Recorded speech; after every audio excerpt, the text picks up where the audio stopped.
tayo ngayon sa Suzuki 3S BF Homes. Located sila dito sa BF Homes Parañaque in front of JHL Plaza Building. Ilalagay ko na lang dito yung kanilang address para kung gusto nyo puntahan yung mga units nila, pwede.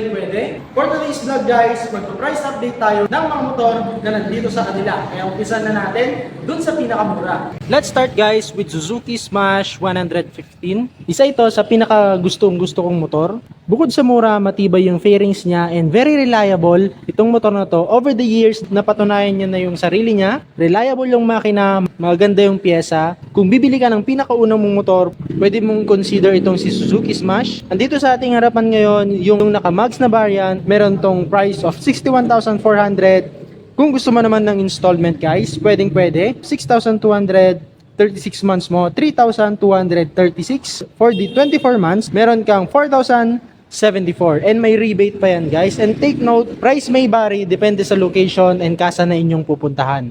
Available colors para kay Smash. Yung naka-disc or naka-mags, meron siyang combination colors of kulay gray at sa kulay blue. And yung isa, kulay black and red. Next naman natin si Rider J Crossover. Kung si Honda may XRM, ito naman yung pantapat ni Suzuki. Ito ay 113cc. For the price naman, meron siyang 67,900 pesos. Installment, pwede kang mag-down ng 6,800. 36 months mo, 3,544. For the 24 months naman, 4,468. May rebate yan na 200. Color available nito, meron yung kulay yellow, kulay red, at ito, kulay black. Next naman natin, meron tayong SkyDrive Sport dito. 113cc.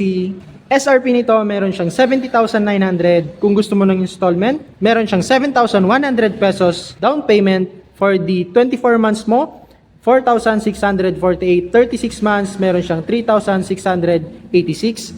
Less 200 pa yan pag maaga kang magbabayad. Color available, meron siyang tatlo.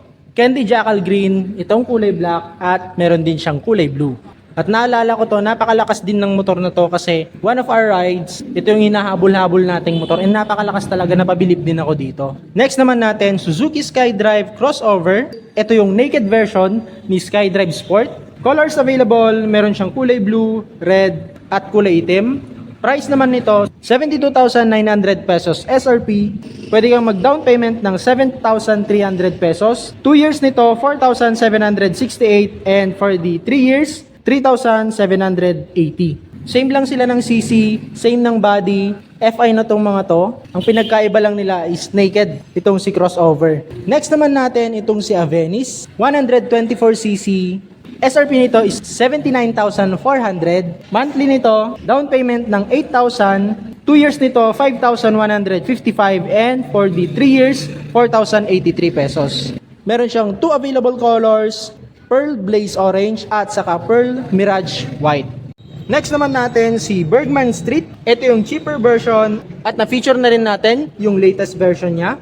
Ito naman, presyo nito is 82,400 pesos. Monthly nito, down payment of 8,300. 2 years, 5,335. And for 3 years naman, meron siyang 4,224 pesos.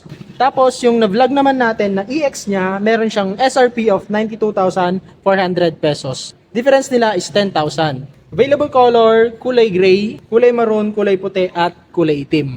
Next naman natin, Suzuki Gixxer 150cc. SRP nito is 100,900 pesos. And yes po, mas mura siya kay Rider na 150cc. Kung gusto mo ng beginner's bike bago ka mag-transition sa mga big bike, pwede mo i-consider si Suzuki Gixxer kasi it gives the riding experience of big bikes. Kasi malaki yung katawan, malaki yung gulong, komportable pang biyahe, naka-step seat yung upuan, and powerful yung makina. Kung gusto mo ng installment, pwede kang mag-down ng 15,200 pesos. 2 years mo is 6,034. 3 years mo, 4,750 at may rebate pa yan na 200. Para sa akin, napakasulit nito pang biyahe. Color available, itong kulay blue, may kulay orange, na yun yung bagong kulay niya, and meron din siyang kulay itim. Dito naman tayo kay Rider na tinaguri ang King of Underbone. Sa carb type niya, 105,400 pesos. Gusto mo ng installment, down payment ka ng 15,900. Meron kang 2 years of 6,284. 3 years mo, meron kang 4,945. May rebate pa yan ng 200 pesos. Available color nito, meron siyang kulay red, meron siyang kulay black, gray blue, at Titan green. Doon naman sa FI version niya, meron siyang SRP of 118,400 pesos. Kung gusto mo naman ng installment, pwede kang mag-down ng 17,800 pesos. 2 years mo, 7,016. And 3 years mo, 5,516. Requirements naman nila sa pagkuha ng motor, kung cash, kahit 1 valid ID lang, basta government ID. Kung installment naman, kailangan ng 2 valid IDs. Kung meron kang company ID, proof of billing, at saka yung payslip mo for 1 month. Kung gusto nyo i-visit yung actual unit, lalagay ko na lang dito yung kanilang address, yung kanilang Facebook page, and yung kanilang contact number kung gusto nyo mag-inquire sa mga motor nila dito. At maraming salamat sa pagsama. Hanggang susunod guys. Bye safe!